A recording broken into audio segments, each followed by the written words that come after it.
오늘 묵상 말씀은 신명기 11장 1에서 17절까지 말씀입니다. 신명기 11장 1에서 17절까지 말씀입니다. 제가 이 중에 10절부터 14절까지의 말씀을 읽겠습니다.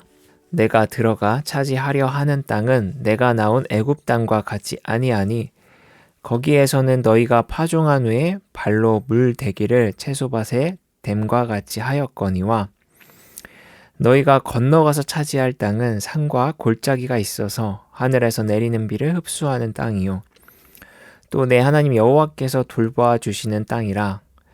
연초부터 연말까지 내 하나님 여호와의 눈이 항상 그 위에 있느니라.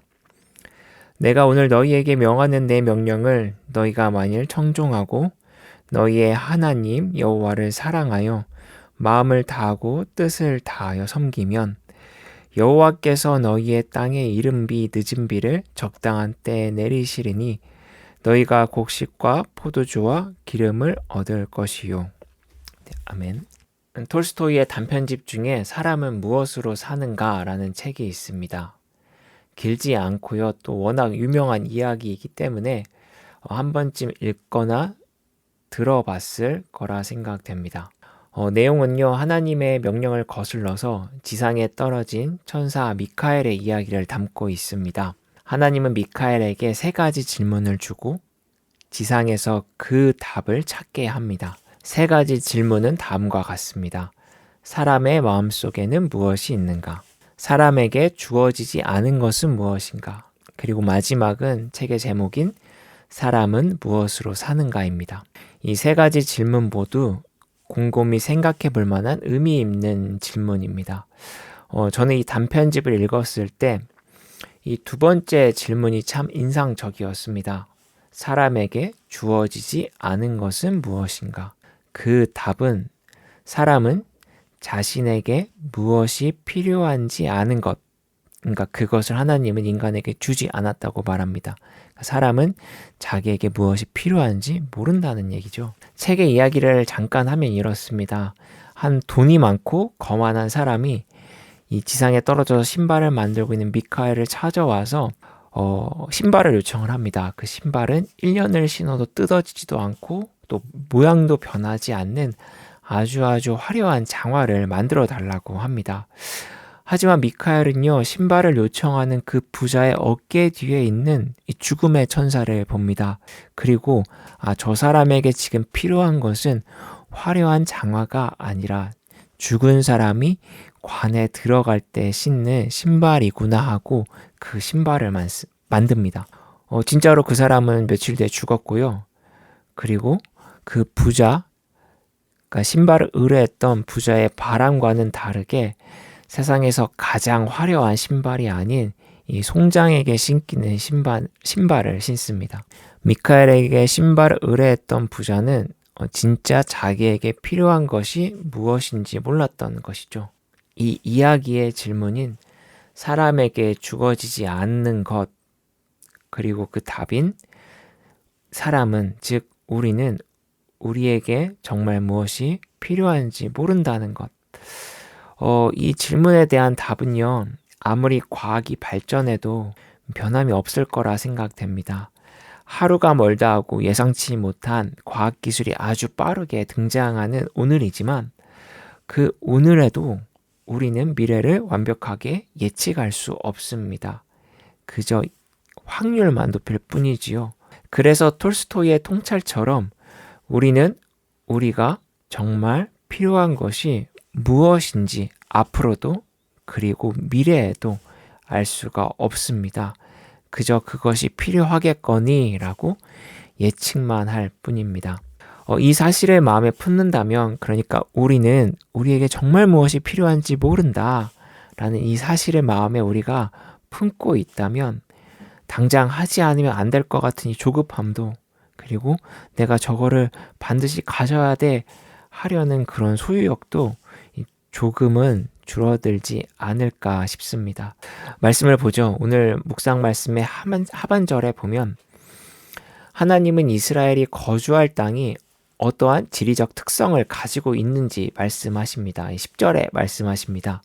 이스라엘이 들어가서 차지하는 땅은 애굽과 다르다. 이집트와 다르다.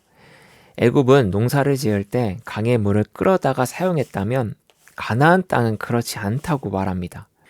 가나안 땅은 비가 내리면 땅이 흡수해 버린다고 하나님은 말씀하십니다. 즉 애굽처럼 물을 가져다가 농사를 지을 수 없고 오로지 비에 의존하여 작물을 재배하는 땅이라는 것이죠.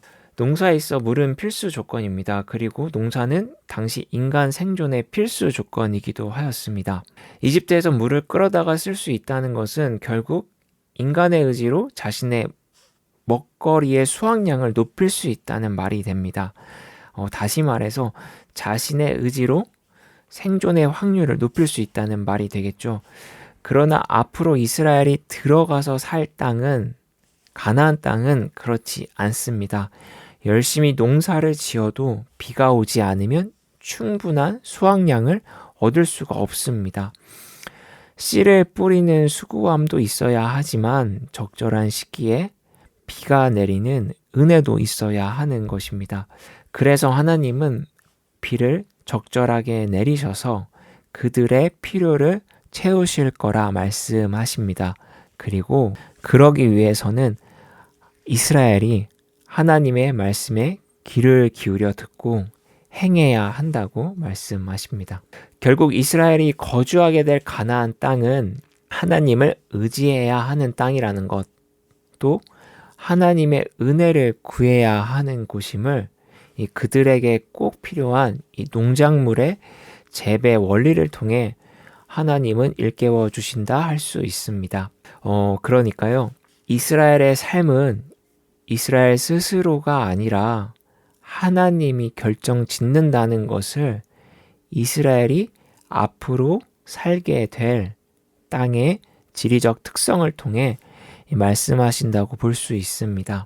사람은 톨스토이의 이야기처럼 자신의 미래를 알 수 없기 때문에 무엇이 필요한지 알지 못합니다.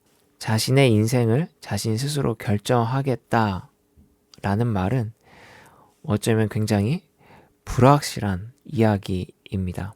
따라서 성경은 모든 것을 다 아는 하나님을 의지하고 하나님의 뜻을 헤아리고 또 그로부터 지혜를 얻는 삶이 되어야 한다고 이야기합니다.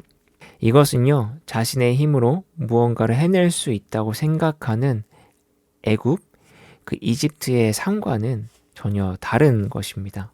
우리가 하나님을 의지해야 하는 것은 우리의 과학기술이 아무리 발전해도 여전합니다. 또 우리가 가진 소유가 제 아무리 많다고 해도 여전하고요.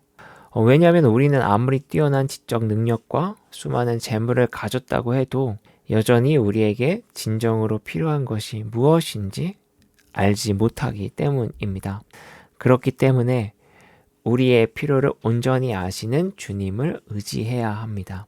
그 얄팍한 생각에서 비롯된 우리가 원하는 우리의 필요가 아니라 적절한 때에 필요를 채워주시는 주님의 이른비와 늦은비를 기대해야 한다는 것이죠. 신명기가 자꾸만 이 하나님의 말씀을 청종하라고 반복적으로 이야기하고 또 하나님의 명령을 지켜야 한다는 이 결단을 요청하는 것은요, 온전한 지혜는 오로지 하나님으로부터 얻을 수 있는 것이고 하나님으로부터 오는 온전한 지혜를 통해야만 우리의 삶이 풍성하게 채워질 수 있기 때문입니다. 오늘 하루도 우리의 능력이 가진 한계를 기억하고 적절한 때에 주님이 주시는 이른비와 늦은비를 기대하며 또 의지하며 주님과 동행하는 삶이 되기를 바랍니다.